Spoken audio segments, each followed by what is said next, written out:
So I'm not alone anymore, but whatever. January the 21st, it's almost 3 p.m. Today is one of those days where I feel like I'm drifting, even though I literally have so many things to do. I'm in Allie's, aka B Brooks, stream at the moment. Where do I start? I start with, did I do my one thing yesterday? Well, as I said yesterday, I think already, I didn't really have to do anything. Maybe I should have done something because I was having a really hard time getting started with my writing. It took me so many started sprints in which I didn't write though. I was alone in the sprints, so maybe there was like a little bit of motivation missing. But and I was distracted because at the same time we were chatting about some logistics about the writing retreat, which truly really actually is becoming reality, and it's going to be so much fun. And I booked my bus tickets. We are going to have to come up with all the things that we're going to do during this long weekend. So yeah, I didn't really do anything yesterday to prepare, and maybe I should have, because even on a day when I don't have classes, and even though technically I did have an event at 2 p.m, which should have helped me get into things faster and not like be so unstructured for the morning, because usually like having to go up to a place helps. I decided not to go anyway. I felt so behind on everything today. I would have gone late anyway, so anyway, I'm speaking so low because they're my roommates. Eventually, I remembered how powerful prompts can be for me. And I drew a couple of prompts for myself, just for myself, for the writing session. It was dusky morning, I can't see, and this isn't your story. Yeah, they did help, and I also went on Pinterest to look at some images that also helped. And so like slowly it was mostly the issue that I was starting a brand new scene. Like the last one I had finished, there was a cut, and now I was starting into a new scene. And even though I have like a general idea of what happens in that scene, I don't know, it just felt difficult to know where to start, and I wasn't sure which POV I should choose. Cynthia gave me the tip, which I hadn't even thought about, even though it's quite obvious to try both POVs. Like I was deciding between Marta and Noir Noir, the human versus the mermaid, and I started with Noir Noir because I was already in her POV, and just kept writing the scene. It just flowed from there, and I didn't feel the need to switch. So I guess I'm going with her. And now I was struggling right now as I was writing in Ali's stream. Is that a sign that I should do it in Marta's POV instead? Or like switch? Like how often should I switch? Maybe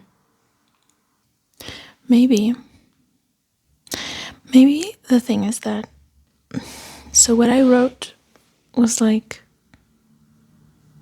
basically the mermaid beholding the human girl who's unconscious at the moment, and like she's like, what do I do? And like I'm uncomfortable because for her to be on the island she had to transform into her human form without the tail, and she's extremely uncomfortable and she hates doing that. And she's like, how do I wake her up, and like is she breathing? And so that was interesting from her perspective, but now I'm thinking maybe I should tag that on to the other scene, then make a cut, and then switch to Marta as she's waking up.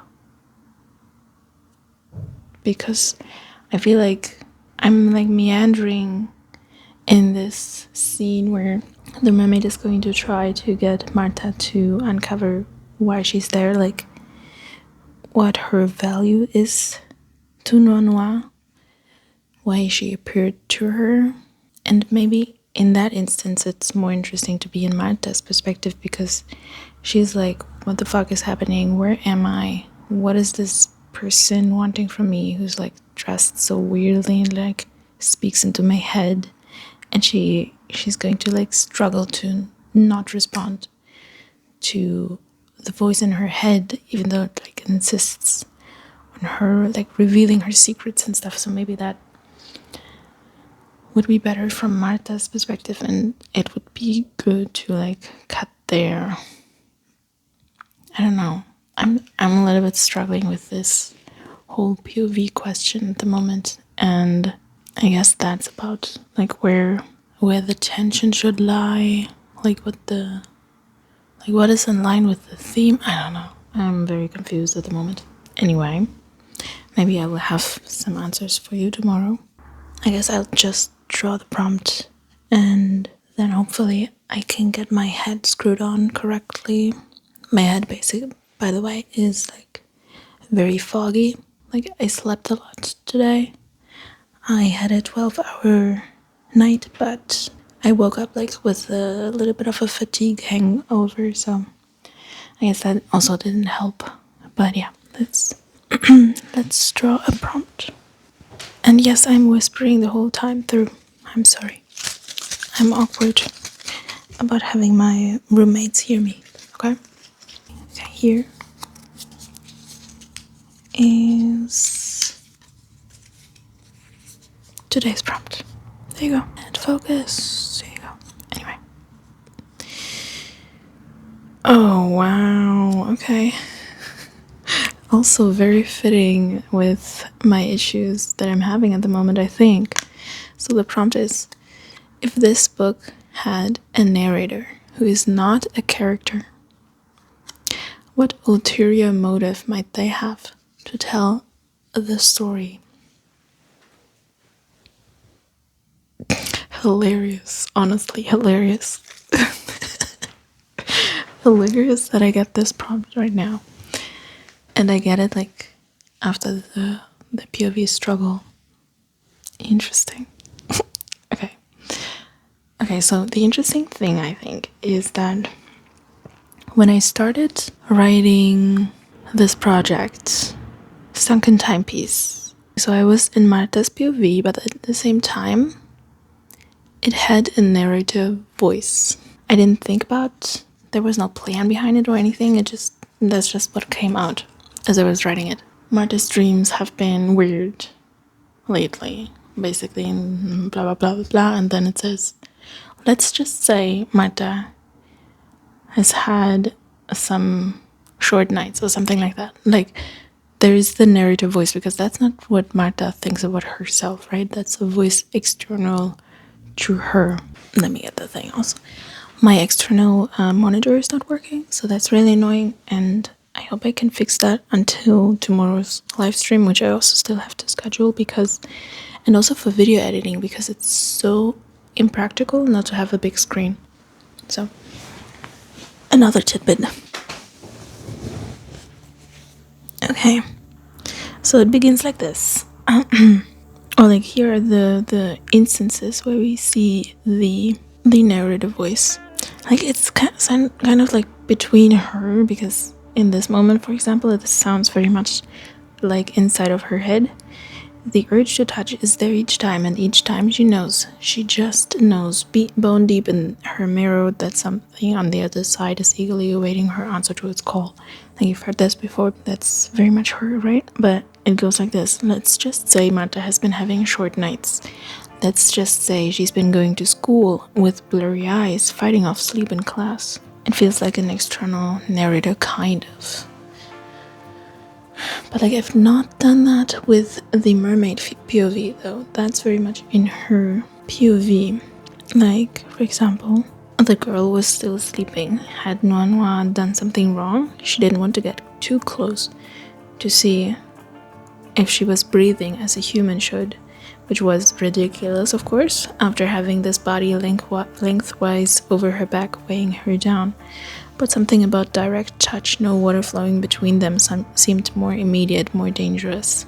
Or here, Nuanua dug in until blood welled, then she drew breath. It didn't feel like she was doing it correctly because the air, instead of flowing in and out of her like it was part of her, without having to think, it scraped down her throat and violently stretched her chest wide. She let it out in an ear-splitting screech right into the girl's face. Like, we're very much in her experience of her human body, right? First of all, does it work? Would it work to have the narrator voice, sort of, that Marta has? To have that across everything? I think there's something to say about, since this book spans time, and I mean, it's a lot about history and stories. So in a way, maybe it would make sense to have a narrative voice who, I don't know, almost like knows maybe more than them. Is almost like observing what's happening and kind of like bemused because they're all fumbling things. Like, because like changing history is such a big brain thing to do, because once you change one thing, you know, butterfly effect, etc. If there was an external narrator who kind of like knows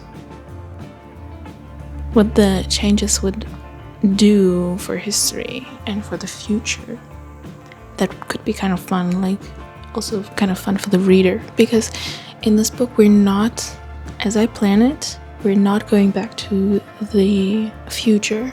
Basically, like, Marta is going to maybe have flashbacks to her real life, like in our time, and she's going to occasionally go back in her dreams, but she's not going to go back. I don't think that's not the plan anyway. Like, I'm going to cut off before we ever see how everything is going to play out after they changed history, you know, like, I want to keep that open. And also, I don't even know how I would answer that.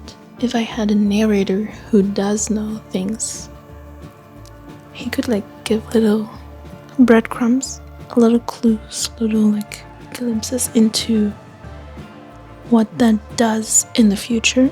Or the narrator could even tell us a little bit of like what is going on the other side, because it is going to be very, very hard for Marta to go back and know anything about what's going on with her family. So we don't see them panic when Marta disappears. We don't see them worry, not until she manages to go back in her dream. But that's not going to be for a while. Let me see how long the sprint goes. We're already in break time, and I'm missing the chat. Let me show you. This is what I'm missing and what you're missing if you don't go to Ali's stream. Okay, so if we had an external narrator, which maybe we shall have, maybe, or maybe we only have the external narrator when we're in Marta's POV. That does make sense though.